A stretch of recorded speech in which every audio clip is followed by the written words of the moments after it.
Welcome back to my channel guys. तो दोस्तों आज की वीडियो में हम बात करने जा रहे हैं 3 कैरेक्टर की बैक स्टोरी के बारे में जो हमें धुरंधर 2 के अंदर देखने को मिलेगी। और ये बहुत ज्यादा इंटरेस्टिंग स्टोरी है, तो एंड तक जरूर देखना। तो दोस्तों सबसे पहले हम बात करेंगे अर्जुन रामपाल के कैरेक्टर की, मेजर इकबाल की। तो दोस्तों ट्रेलर के अंदर वो बोलता है कि किसी एक आर्मी सोल्जर का उसने पास्ट में जो है सर काट के मुशर्रफ के दस्तरखान पे रखा था, मतलब उनकी डाइनिंग टेबल पे। हिंदुस्तानी काफिर का सर काटकर मुशर्रफ के दस्तरखान पर रखा था मेजर इकबाल ने। खुदा कसम, अब एक और हिंदुस्तानी सर काटकर मुरीद के मीनार से लटकाऊंगा। और वो एक और सोल्जर को जो है मुरीद के में टांगने की बात कर रहे हैं। तो ये कुछ रियल रेफरेंस है। फॉर एग्जांपल जो ये बात कर रहे हैं कि भाई किसी एक बंदे का सर काट के डाइनिंग टेबल पे रखा था मुशर्रफ के दस्तरखान पे, जो भी है। तो ये क्या हुआ था कि जम्मू कश्मीर के अंदर जब कुछ अपने इंडियन सोल्जर जो है पेट्रोलिंग कर रहे थे, तो उनके जो ट्रेनिंग कैंप के अंदर जो है कुछ लगभग 25 जो है टेररिस्ट घुस आए थे। तो उन्होंने क्या करा कि 7 जो ऑफिसर थे उन्हें तो मार दिया, और जो बाबू साहब मारुति ताले करते तो उन्हें पकड़ लिया था, उनका सर काट के जो है बॉर्डर के उस पार ले गए थे। और खाली इतना ही नहीं, अपने को ये भी आइडिया है कि 26/11 में उसका हाथ था ही। और साथ ही साथ वो एक और जो है अटैक जो है प्लान कर रहा होता है, जो 25 अगस्त के आसपास ये जो है प्लान कर रहा होता है, जो कि अपने को धुरंधर में देखने को मिल भी चुका था। तो एक चीज ये है कि ये जो बंदा था इलियास कश्मीरी, तो ये खाली इंडिया के लिए नहीं, अफगानिस्तान, बांग्लादेश और भी जगह पर ये जो है खतरा था, मतलब जो है अटैक करता था। और इसने प्लानिंग करी थी वेस्टर्न कंट्रीज पे भी अटैक करने की, और ये मरा भी कुछ वैसे ही है। तो दोस्तों जो यूएस के ड्रोन्स हैं, तो उन अटैक में ये मारा गया था। और इसमें भी इसकी जो बॉडी है वो ऐसे नॉर्मल नहीं मिली थी, मतलब काफी तक जल गई थी, पहचानना मुश्किल हो रहा था।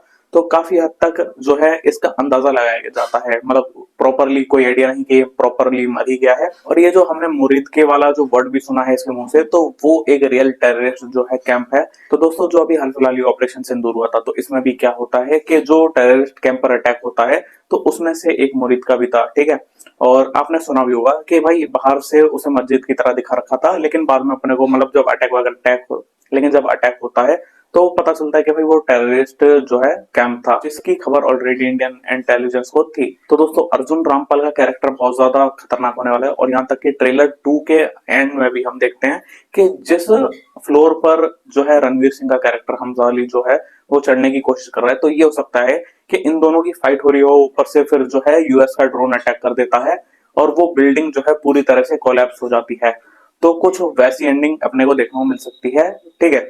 और टाइम का भी एक गैप जो मैंने आपको बात करी थी, तो वो भी कुछ इस हिसाब से ही चलेगा, क्योंकि जो हमजा है उसके बाल और ज्यादा बढ़ गए हैं। और ऊपर से ये भी है कि जो अर्जुन रामपाल का कैरेक्टर है मेजर इकबाल, उसका भी जो चेहरा है वो बहुत ज्यादा बदल गया है। फिर हम बात करेंगे दोस्तों रहमान डकैत की। हमें पता है कि रहमान डकैत का पास्ट अपने को इस मूवी के अंदर देखने को मिलेगा। तो दोस्तों अपने को देखने को मिलेगा कि जो रहमान डकैत है उसे 6 गोली किस लिए पड़ी थी, ठीक है। जो कि उन्होंने मतलब रणवीर सिंह से बात करते हुए बोला था कि 6 गोली खाई उसने अपनी कौम के लिए, कौम ने उसका बेटा खा लिया। तो ये सारी चीज अपने को देखने को मिलेगी। तो दोस्तों पहले बीच में क्या हो रहा था कि ये जो बलूच लोग थे इन पे जुल्म बहुत ज्यादा हो रहा था, और अपने को आइडिया है कि पुलिस भी हेल्प नहीं कर रही थी। जहां तक अपने वो चौधरी असलम देख लो, ठीक है, वो पहले से बलोच लोगों से नफरत करता है, और जो पब्लिक है और जो गैंग है वो भी उन पर जो है जुल्म कर रही थी। तो उनके लिए रहमान डकैत खड़ा होता है, जहां एक तरफ सारी गैंग जो है उन्हें घेर लेती है बलोच लोगों को, तो वहां पर रहमान डकैत आता है और एक मसीह की तरह उन्हें बचाता है, जिसे मतलब उन्हें बचाते बचाते उसे 6 गोली लग जाती है। और वो नॉर्मली, और ये भी नॉर्मल बात है कि वो उसे बंदूकें जो है बलूचिस्तान से ही मिली होगी। तो बलोच लोगों के लिए वो एक हीरो की तरह खड़ा हुआ, जिसने भाई 6 गोली खाई और उनके लिए भाई उन्हें बचाया भी।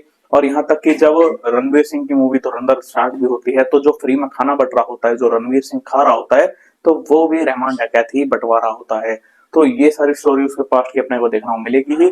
तो दोस्तों अब हम बात करेंगे रणवीर सिंह के कैरेक्टर जसप्रीत सिंह रंगा की। तो दोस्तों ये तब की बात है जब खालिस्तान जो ग्रुप है वो एक्टिविस्ट जो है स्टार्ट हो गए थे, ठीक है, खालिस्तानी एक्टिविटीज जो है स्टार्ट हो गई थी। तो उस टाइम पंजाब में क्या होता है, पंजाब के 6 प्रोविंस में। तो दोस्तों ये जो जसप्रीत सिंह रंगा है, ये एक आर्मी ऑफिसर ही होता है, लेकिन ये किसी मामलों से मतलब जो है घर से थोड़ा दूर होता है, और इसके घर वालों पे बाहर के बंदे अटैक कर देते हैं। और जब ये बंदा घर आता है तो बहुत सारी लाशें अपने घर वालों की देखता होगा, और गुस्से में पागल होकर फिर ये बदला भी लेता है और किसी को भी नहीं छोड़ता।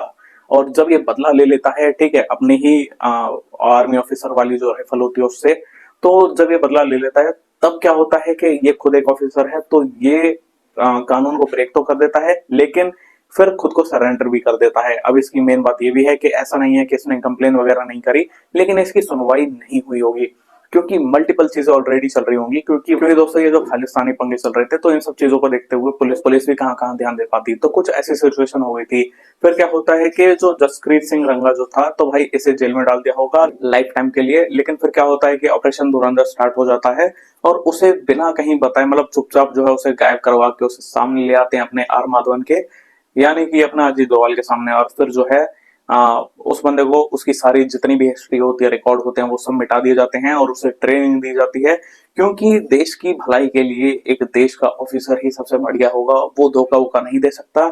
हाँ, ये बात अलग है कि भाई उसके ऊपर जो है क्रिमिनल के चार्जेस लगे हैं, लेकिन भरोसा खाली इंडियन आर्मी पे ही कर सकती है। तो दोस्तों मेन बात यह है कि इस मूवी की एंडिंग कैसे हो सकती है। इस मूवी की एंडिंग दोस्तों कुछ ऐसे हो सकती है, जसप्रीत सिंह रंगा है तो हो सकता है ये लास्ट में मर जाए, और जो अपने को वो पगड़ी वाला लुक देखने को मिलता है, वो कुछ आफ्टर लाइफ टाइप का कुछ देखने को मिल सकता है कि भाई एक फौजी था, वो भाई अपने देश के लिए लड़ा, मरा भी, और उसने कई सारों की जान बचाई, लेकिन उसका नाम किसी के सामने नहीं आ पाया। जो कि एक नॉर्मल बंदा था, जो एक आर्मी ऑफिसर था, एक अच्छी खासी लाइफ जी रहा था, उसका खुद का परिवार था, लेकिन फिर उसके परिवार के साथ क्या हुआ, वो भाई क्या चाहता था, चीजें किस तरह से टर्न आउट हुई, बाद में वो कातिल बना, फिर भाई वो दोबारा देश के लिए सपोर्ट में आया, और उस बंदे का कोई नाम तक नहीं जानता, जो भाई शैडो में रहकर अपनी कंट्री को सेव कर रहा था। तो बाकी फॉर द बेस्ट गाइस, इस बारे में आपका क्या कहना है, let me know in the comments. अगर आपको वीडियो पसंद आए तो वीडियो को लाइक करें, चैनल को सब्सक्राइब करें, एंड थैंक्स फॉर वॉचिंग।